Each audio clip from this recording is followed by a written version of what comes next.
Hello दोस्तों, आज हम बात करेंगे कि गर्भधारण कैसे होता है, यानी बच्चा पेट में कैसे रुकता है। तो उसकी प्रक्रिया कैसी होती है, यह कब होती है, ये सारी जानकारी आज हम आपको देने वाले हैं। तो अगर आपने अभी तक मेरा चैनल सब्सक्राइब नहीं किया है तो प्लीज़ सबसे पहले मेरा चैनल सब्सक्राइब ज़रूर कर लें। तो चलिए वीडियो शुरू करते हैं।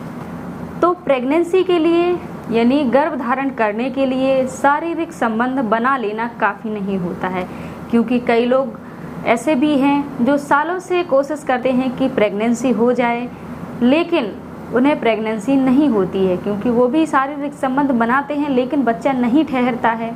तो इसलिए शारीरिक संबंध बना लेना काफ़ी नहीं होता है। ज़रूरी होता है सही समय और शरीर की स्थिति, यानी अगर आप शारीरिक संबंध बना रहे हैं उस समय महिला का ओवुलेशन होना बहुत ज़रूरी है। अगर महिला का ओवुलेशन नहीं हो रहा हो उस समय अगर आप शारीरिक संबंध बनाते हैं तो प्रेगनेंसी नहीं होगी। इसलिए जब भी आप शारीरिक संबंध बनाएं तब जब महिला का ओवुलेशन होता है। ओवुलेशन कब होता है? पीरियड के 14वें दिन महिला का ओवुलेशन होता है। तो अगर आप 2 दिन पहले भी बनाएंगे तो भी आपका गर्भ ठहर जाएगा, और अगर आप 2 दिन बाद भी बनाएंगे तो भी आपको प्रेगनेंसी हो जाएगी, क्योंकि जो आपका ओवम है, अंडा है महिला का, वो भी 2 दिन तक जिंदा रहता है और पुरुष के जो शुक्राणु होते हैं वो भी 2 दिन तक जिंदा रहते हैं। तो चलिए अब हम बात करते हैं कि प्रेगनेंसी कैसे होती है। जब पुरुष और महिला दोनों शारीरिक संबंध बना रहे होते हैं तो उस समय जो पुरुष के शुक्राणु होते हैं वो महिला के योनि के मार्ग से होके गर्भाशय में चले जाते हैं, यानी बच्चेदानी में प्रवेश कर जाते हैं। तो शुक्राणु होते हैं वो लाखों की संख्या में होते हैं, लेकिन कुछ शुक्राणु गर्भाशय में ही नष्ट हो जाते हैं और कुछ शुक्राणु फैलोपियन ट्यूब तक पहुँचते पहुँचते नष्ट हो जाते हैं। जो शुक्राणु होते हैं उन्हें फैलोपियन ट्यूब तक पहुँचना होता है निषेचन के लिए। क्योंकि जो महिला का अंडा होता है वो अंडेदानी से निकलकर फैलोपियन ट्यूब तक पहुंच जाता है और वहीं पर स्पर्म का यानी पुरुष के शुक्राणु का वेट कर रहा होता है।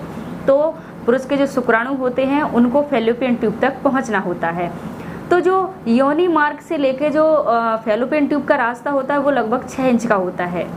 तो स्पर्म के लिए यह बहुत कठिन रास्ता होता है। स्वस्थ शुक्राणु होते हैं, जो स्ट्रॉन्ग शुक्राणु होते हैं, वही वहाँ तक फैलोपियन ट्यूब तक पहुंच पाते हैं।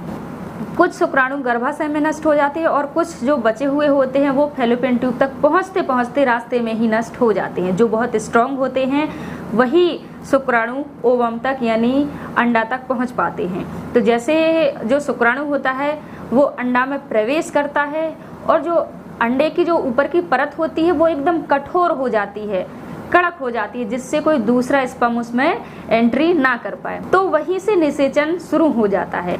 तो जो निषेचित अंडा होता है वो वापस बच्चेदानी में आता है। तो बच्चेदानी में आके बच्चेदानी की दीवार से चिपकने के लिए उस जगह को थोड़ा बहुत कुरेदता है, जिससे कई बार प्रेगनेंसी के स्टार्टिंग के कुछ महीनों में थोड़ी बहुत ब्लीडिंग होने लगती है, जो कि नॉर्मल होती है।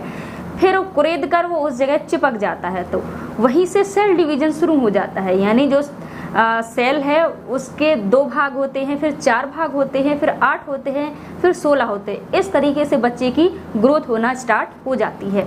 लेकिन कभी कभी ऐसा समय होता है कि जब जो स्पर्म फैलोपियन ट्यूब तक पहुँचे हैं उस समय उन्हें वहाँ पे अंडा नहीं मिलता है, यानी उस समय महिला का ओवुलेशन नहीं हो रहा होता है, यानी अंडेदानी से अंडा नहीं निकल रहा होता है। तो जो स्पर्म होते हैं जो वहाँ तक कुछ पहुँच गए हैं वो वहीं पर नष्ट हो जाते हैं और महिला के पीरियड के थ्रू बाहर निकल जाते हैं।